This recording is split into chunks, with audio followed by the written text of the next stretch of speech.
안녕하십니까. 2월 13일 금요일 아침입니다. 지난밤도 평안하셨죠? 오늘도 주님의 은혜 속에 힘있게 승리의 길 걸어가시기를 주의 이름으로 축복합니다. 오늘 함께 나눌 말씀은 마태복음 9장 19절 18절에서 26절까지의 말씀을 통해서 절망의 자리에서 믿음으로 나아가라 라고 하는 주제로 함께 은혜를 나누도록 하겠습니다. 먼저 말씀을 읽습니다. 예수께서 이 말씀을 하실 때 한 관리가 와서 절하며 이르되 내 딸이 방금 죽었사오나 오셔서 그 몸에 손을 얹어 주소서. 그러면 살아나겠나이다 하니 예수께서 일어나 따라가시며 제자들도 가더니 12해 동안이나 혈루증으로 앓는 여자가 예수의 뒤로 와서 그 겉옷가를 만지니 이는 제 마음에 그 겉옷만 만져도 구원을 받겠다 함이라. 예수께서 돌이켜 그를 보시며 이르시되 딸아 안심하라 내 믿음이 너를 구원하였다 하시니 여자가 즉시 구원을 받으니라. 예수께서 그 관리의 집에 가서 피리 부는 자들과 떠드는 무리를 보시고 이르시되 물러가라 이 소녀가 죽은 것이 아니라 잔다 하시니 그들이 비웃더라. 무리를 내보낸 후에 예수께서 들어가서 소녀의 손을 잡으시며 일어나는지라. 그 소문이 그 온 땅에 퍼지더라. 오늘 본문에는 두 사람이 등장을 합니다. 한 사람은 회당장이었고 당시에 존경받는 종교 지도자였던 야이로라는 사람이고요. 또 한 사람은 12해 동안 혈루증으로 고통받던 이름 없는 한 여인입니다. 이 두 사람은 배경도 다르고 처지도 달라요. 그런데 한 가지 공통점이 있습니다. 심각한 문제 속에서 절망의 끝을 맞고 있다는 겁니다. 그리고 그 절망의 자리에서 예수님께 나왔다는 사실입니다. 우리 18절을 보면 한 관리가 와서 절하며 이르되 내 딸이 방금 죽었사오나 오셔서 그 몸에 손을 얹으소서. 그러면 살겠나이다. 예수님 앞에 나와서 절하면서 간청을 하는 회당장의 모습을 볼 수 있습니다. 여러분, 종교 지도자가 예수님 앞에 무릎을 꿇는다는 것은 쉬운 일이 아니었습니다. 체면도 위치도 또 사람들의 시선까지도 다 내려놓았습니다. 왜 그렇습니까? 딸이 죽었다는 사실 앞에서 절망을 했기 때문입니다. 사랑하는 성도 여러분, 자기 힘으로 해결할 수 있을 때는 예수님께 잘 나오지 않습니다. 그런데 완전히 무너질 때 비로소 주님께 무릎을 꿇게 됐죠. 사랑하는 성도 여러분, 우리 앞에 혹시 무너진 부분이 있습니까? 가정의 문제, 아니면 자녀의 문제, 건강의 문제나 관계의 문제, 그런 문제가 있을 때 주님 앞에 무릎을 꿇을 수 있는 좋은 기회인 것을 여러분 기억하시기를 바랍니다. 회당장은 이렇게 주님 앞에 고백합니다. 오셔서 손을 얹으소서. 그러면 살겠나이다. 여러분, 이것이 믿음입니다. 상황은 절망적입니다. 다 무너져 버렸습니다. 그러나 예수님은 절대 끝이 아니라는 믿음을 회당장은 갖고 있었습니다. 여러분에게도 이 믿음이 있기를 주의 이름으로 축복합니다.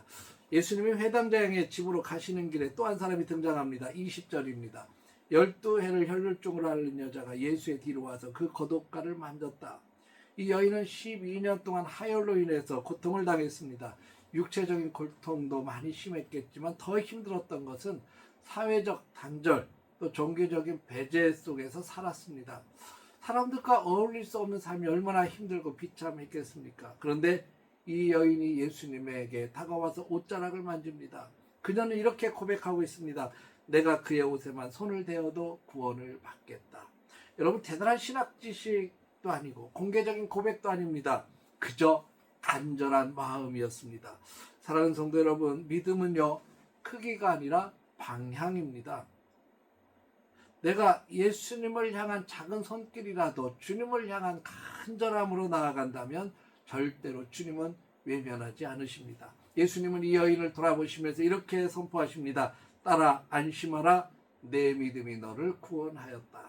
주님은 병만 고치지 않았습니다. 이 여인을 향해서 딸아 이렇게 자상하게 불어주셨습니다. 버림받았던 여인을 다시 관계 속으로 회복시키셨습니다. 사랑하는 성도 여러분, 주님은 다 아십니다. 무엇이 문제인지, 우리가 어떤 아픔을 겪고 있는지, 그리고 어떤 간절한 마음으로 주님 앞에 서 있는지 주님은 다 알고 계셔요. 그리고 우리를 돌아보십니다. 그리고 선포하십니다. 안심하라. 이제 회당장의 집에 도착합니다. 이미 피리 부는 자들과 떠드는 자들이 있습니다. 장례가 준비되었다는 거죠. 근데 그 가운데 예수님이 이렇게 말씀하십니다. 물러가라. 이 소녀가 죽은 것이 아니라 잔다. 사람들이 비웃습니다. 왜냐하면 이미 이 소녀가 죽은 것을 다 알고 있고 장례 준비를 하고 있기 때문입니다. 그런데 예수님께서 이 소녀의 손을 잡으시고 소녀를 일으키십니다. 죽음의 집, 눈물로 덮여 있던 그 집이 생명의 집으로 바뀌어 버렸습니다. 사랑하는 성도 여러분, 예수님이 들어가시면 끝난 자리라도 끝이 아니라는 사실을 기억하시기 바랍니다. 죽음 같은 상황도 잠으로 바뀌어버리고 깨어나는 기적을 경험하게 될 것입니다. 우리가 보기에는 완전히 닫힌 문 같지만 주님에게는 다시 열 수 있는 문이라는 사실을 여러분 기억하시기를 바랍니다. 믿음은 절망 속에서 자라납니다. 오늘 본문은 우리에게 아주 중요한 믿음의 원리를 가르쳐주고 있습니다. 절망은 믿음의 시작점이 될 수 있습니다. 예수님께 나아가는 작은 손길도 주님은 다 기억하십니다. 예수님이 함께 하시면 죽음도 끝이 아니라는 사실입니다.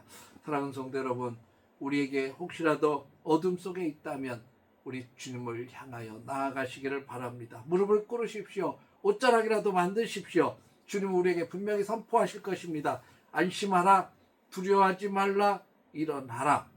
사랑하는 성도 여러분, 우리가 주님을 만나 우리의 가정이 살아나고 우리의 자녀가 살아나고 우리의 믿음이 다시 일어나 앉는 놀라운 역사가 일어나기를 주의 이름으로 축원합니다. 기도하겠습니다. 하나님 아버지, 하나님은 전능하신 하나님이심을 믿습니다. 우리가 절망적인 상황을 맞이했다 해도 우리가 간절한 마음으로 주님을 향하여 나아가게 하시고 무릎을 꿇게 하시고 주님의 옷자락을 만지게 하시고 주님께 기대를 걸게 하여 주옵소서. 주님이 우리 속에 들어오시면, 우리 가정에 들어오시면, 우리 교회에 들어오시면 놀라운 일들이 일어날 줄로 믿습니다. 믿음으로 주님을 바라보게 하여 주옵소서. 기적을 체험하는 축복의 하루가 되게 하여 주옵소서. 예수님의 이름으로 기도합니다. 아멘.